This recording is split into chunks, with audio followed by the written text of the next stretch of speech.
عوام الناس میں رائج مرحومین کا 40واں، جسے موجودہ زمانے میں باقاعدہ دین کا حصہ سمجھ کر کیا جاتا ہے، سراسر بدعت ہے، اور اس میں پائے جانے والے دیگر مفاسد کی وجہ سے اس کا اہتمام و اہتمام قرآن و سنت کی روح سے ناجائز ہے۔ البتہ مرحومین کو ایصال ثواب تلاوت کا ہو یا دیگر نیک اعمال کا ہو پہنچانا مقصود ہو تو وہ وقت اور جگہ کی تخصیص کے بغیر ہر وقت اور ہر موقع پر کیا جا سکتا ہے، اور میت کو اس کا فائدہ بھی پہنچتا ہے،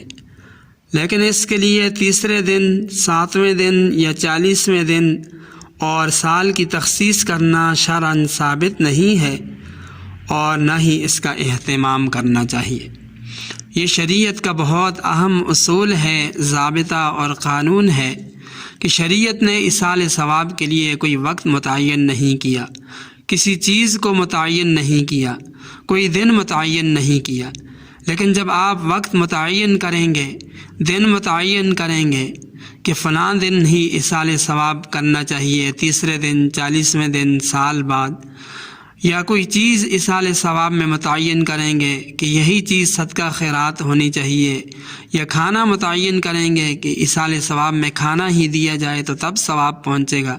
تو یہ چیز بجائے اس پر اجر و ثواب ملنے کے گناہ ہوگا،